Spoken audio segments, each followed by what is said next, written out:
Friends, welcome to polytechnic classes. Friends, मैं हूं गुफराना। Friends, आज हम स्टार्ट करने वाले हैं आईएमआरई की फर्स्ट क्लास। तो फ्रेंड्स, आज की जो क्लासेस में हम डिस्कस करने वाले हैं आईएमआरई के मोस्ट इंपॉर्टेंट एमसीक्यू क्वेश्चंस। तो फ्रेंड्स, आईएमआरई की फुल फॉर्म है installation, maintenance, repair of electrical equipment. तो फ्रेंड्स, हमें इसमें बात करनी है कि जो भी आपके इलेक्ट्रिकल इक्विपमेंट है उनका इंस्टॉलेशन किस तरीके से किया जाता है, मेंटेनेंस किस टाइप से करते हैं हम, और रिपेयर किस तरीके से की जाती है। तो फ्रेंड्स, हम ब्रीफली डिस्कशन करेंगे। जो मोस्ट इंपॉर्टेंट क्वेश्चन है आईएमआरई के। तो फ्रेंड्स, एक बात मैं आपको और बता दूं, ये जो है ये फाइनल ईयर का सब्जेक्ट है। आईएमआरई इलेक्ट्रिकल फाइनल ईयर के स्टूडेंट्स को पढ़ाया जाता है। तो फ्रेंड्स, जो फाइनल ईयर के जो सब्जेक्ट्स हैं हमारे ईडीडी सेकंड और यूडब्ल्यू, इसकी जो दोनों की क्लासेस जो हैं वो चल रही हैं हमारे यूट्यूब चैनल पर।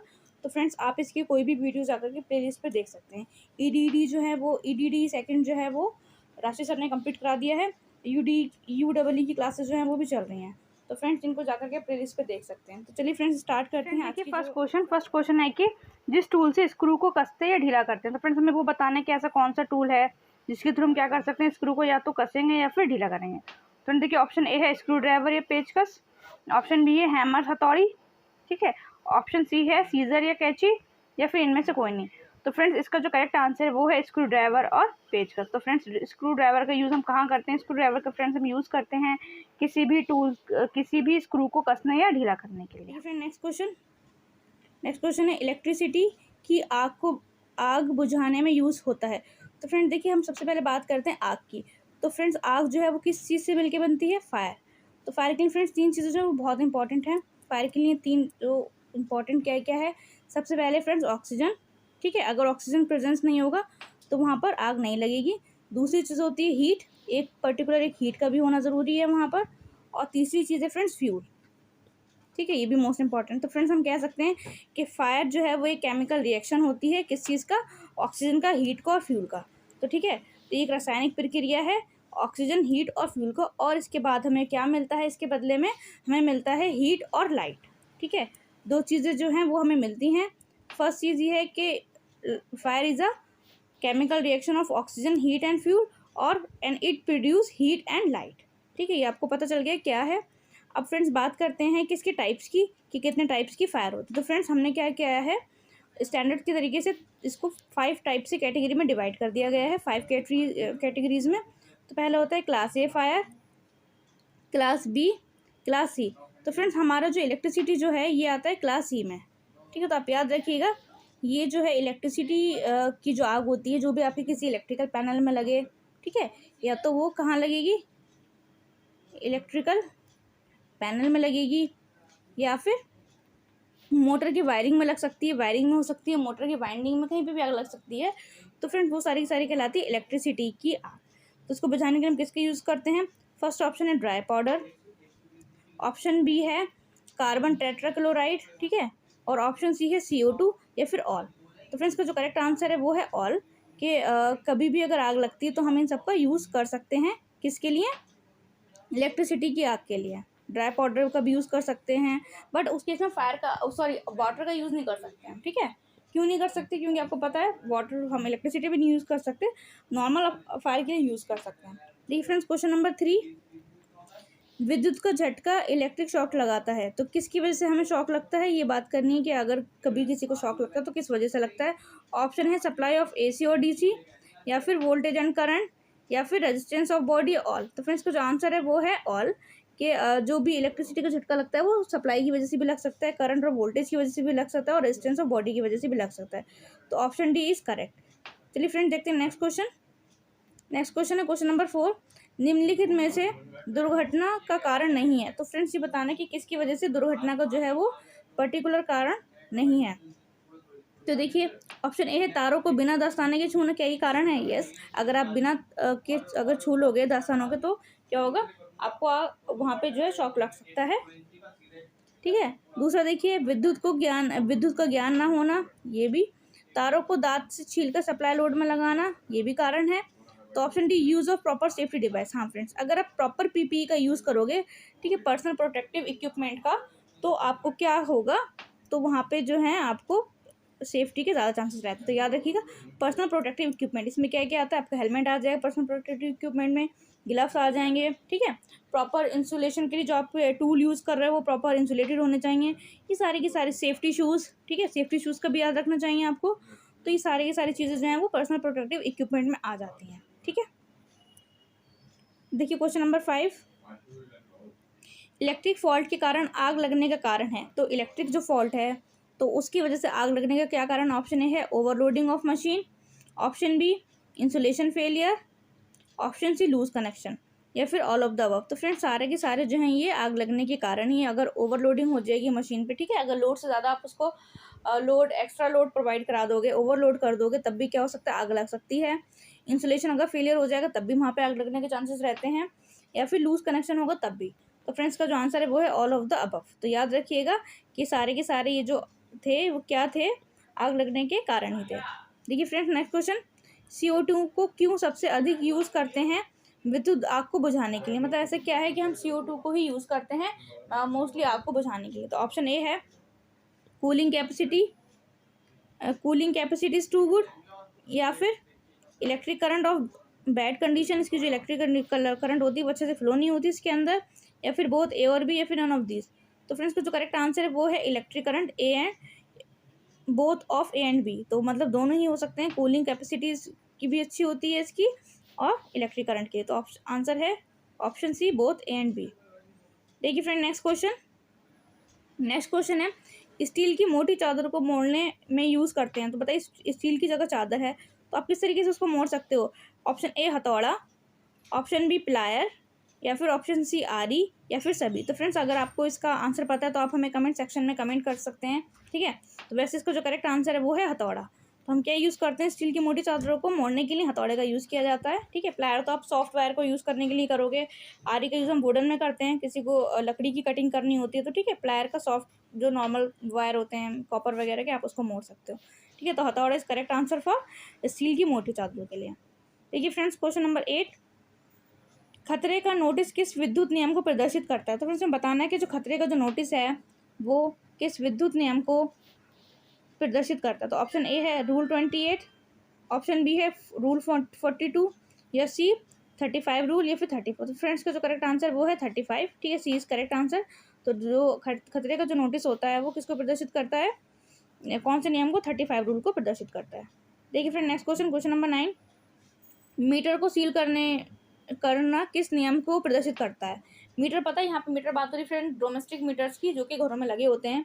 तो कौन सा रूल है जो कि करता है कि उसको सील कर देना, ठीक है। कुछ लोग होते हैं उसका मिसयूज़ करते हैं, ठीक है, लोड ज़्यादा कर देते हैं, उसको ख़राब कर देते हैं, तो उस वजह से क्या होता है वहाँ पर आपको उसको सील कर दिया जाता है मीटर को, डोमेस्टिक मीटर्स को। तो देखिए ऑप्शन ए है रूल 42, ऑप्शन बी है रूल 28, ऑप्शन सी है रूल 56, या सभी। तो फ्रेंड्स का जो करेक्ट आंसर है वो है रूल 56, ठीक है। रूल 56 में क्या है, रूल 56 में ये बताया गया है कि आप उसको मीटर को सील कर सकते हैं, उसके सारे लॉ जो हैं, सारे नियम वगैरह वहाँ पे लिखे हुए हैं। देखिए फ्रेंड क्वेश्चन नंबर 10, व्यक्ति को बिजली का झटका लगने पर करना चाहिए। तो अगर किसी को बिजली का झटका लग जाता है तो उस टाइम पर क्या करना चाहिए, व्यक्ति को पानी को नहलाना चाहिए, ऑप्शन बी ज़मीन पर लिटा करके हाथों से मालिश करनी चाहिए, ऑप्शन सी उसको धूप में लिटाना, या फिर ऑप्शन डी उनमें से कोई नहीं। तो इसका जो करेक्ट आंसर वो है ऑप्शन बी, अगर किसी को बिजली का झटका लग जाता है तो उसको ज़मीन पर बैठा करके उसके हाथों से मालिश करनी चाहिए, जिससे कि वो उसको थोड़ा सा नॉर्मल हो जाएगा। देखिए फ्रेंड्स क्वेश्चन नंबर 11, विद्युत उपकरण को शॉर्ट सर्किट से बचाने के लिए किया जाना चाहिए, ठीक है। अगर कोई भी इलेक्ट्रिक डिवाइस है उसको हमें क्या करना है, शॉर्ट सर्किट से बचाना है, तो हम उसके लिए क्या कर सकते हैं, ठीक है। तो ऑप्शन ए है सीरीज में फ्यूज़ लगा दीजिए, या फिर पैरेलल में फ्यूज़, या फिर बोथ, या नन ऑफ दीज, मतलब इसमें से कुछ नहीं। तो इसका जो करेक्ट आंसर है वो है ए। तो अब क्या करो, सीरीज में उसके फ्यूज़ लगा देंगे तो उससे क्या होता है, वो जो डिवाइस है इलेक्ट्रिक डिवाइस उसको शॉर्ट सर्किट से हम बचा सकते हैं। फ्रेंड देखिए क्वेश्चन नंबर 12 है कृत्रिम श्वसन की सबसे अच्छी विधि है, ठीक है। कृत्रिम श्वसन की बात कर रहे हैं, ठीक है, जो हम नॉर्मली लेते हैं एक्सेल इनहेल वो हमारा ठीक है वो तो नेचुरल है, बट हम बात करें मैनमेड मतलब कृत्रिम की। तो ऑप्शन ए है सिल्वेस्टर विधि, ऑप्शन बी है मुंह से श्वसन करना, या फिर दोनों, या इनमें से कोई नहीं। फिर इसका जो करेक्ट आंसर है वो है मुंह से मुंह में श्वसन करना, ठीक है।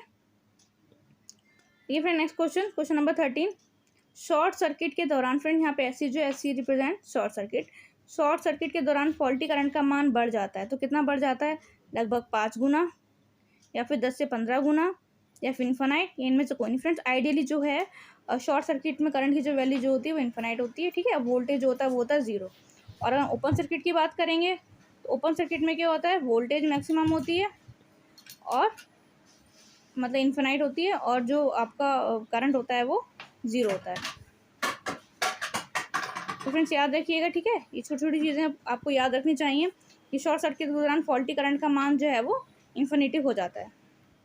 फिर देखिए question number 14, electronic multimeter dash को मापता है। तो किसको मापता है? पावर को मापता है, या फिर करंट को मापता है, या फिर वोल्टेज करंट तथा रेजिस्टेंस। तो फ्रेंड्स बताइए इसका करेक्ट आंसर क्या है? तो आप हमें कमेंट बॉक्स में कमेंट कर सकते हैं। इसका करेक्ट आंसर है वोल्टेज करंट तथा रेजिस्टर। तो क्या करता है वो इलेक्ट्रॉनिक मीटर जो है वो वोल्टेज को, करंट को, रेजिस्टेंस को मेजर करता है, ठीक है। देखिए नेक्स्ट क्वेश्चन, सर्किट ब्रेकर होता है। सर्किट ब्रेकर बेसिकली क्या काम करता है, क्या काम है उसका? ऑप्शन ए है a device to neutralize the effect of transient, या फिर पावर, ऑप्शन बी है power factor correcting device, option C correct interrupted device, या फिर option A wave form correcting device. तो फ्रेंड्स आपको बताना है जो करंट है, करंट क्या करती है? Option C is correct. Current जो है वो इंटरप्टिंग डिवाइस है। करंट क्या करती है? वो इंटरप्ट कर देती है, ठीक है। ब्रेकर को अगर आप लगा दोगे तो वो क्या करेगी? करंट के मार्ग में बाधा डाल देती है, इंटरप्ट कर देती है उसको, तो ठीक है। तो ऑप्शन सी इज करेक्ट। चलिए फ्रेंड देखते हैं नेक्स्ट क्वेश्चन। नेक्स्ट क्वेश्चन क्या है? Question number 16। क्वेश्चन नंबर 16 में प्रतिरोध मापने के लिए यूज़ किया जाता है। प्रतिरोध पता है फ्रेंड्स आपको? रजिस्टर। और किसी भी सर्किट का रेजिस्टेंस हमें मेजर करना है तो क्या यूज़ करेंगे हम? ऑप्शन ए है वोल्ट मीटर, ऑप्शन बी है एमीटर, ऑप्शन सी है ओम मीटर, ऑप्शन सी है उपरोक्त, ऑप्शन डी उपरोक्त में से कोई नहीं। तो फ्रेंड्स देखिए वोल्ट मीटर का काम क्या है? वोल्ट मीटर जो करेगा वो वोल्टेज को मेजर करेगा, ठीक है। एमीटर क्या करता है? एमीटर मेजर करता है फ्रेंड्स करंट। और रही बात ओम मीटर की, तो ओम मीटर जो रिप्रेजेंट करता है वो ओम मीटर जो है वो रेजिस्टेंस को मेजर करता है। ये इसका सिंबल है रेजिस्टेंस का, ठीक है। तो ओम मीटर जो करता है वो रेजिस्टेंस को मेजर करता है। तो option C is correct. Friend देखिए नेक्स्ट क्वेश्चन। नेक्स्ट क्वेश्चन है एलसीआर मीटर मेजर करता है। तो एलसीआर की बात करें फ्रेंड देखिए एल यहाँ पे क्या रिप्रेजेंट करता है अभी मैं आपको आगे बताती हूँ। ऑप्शन ए है कैपेसिटेंस, ऑप्शन बी है इंडक्टेंस एंड रेजिस्टेंस, या फिर बोथ ए एंड बी, या फिर नन ऑफ दीज। तो फ्रेंड देखिए एल का यहाँ पे मतलब है इंडक्टर। एल रिप्रेजेंट क्या कर रहा है? इंडक्टर। सी फॉर कैपेसिटर और आर फॉर रजिस्टर।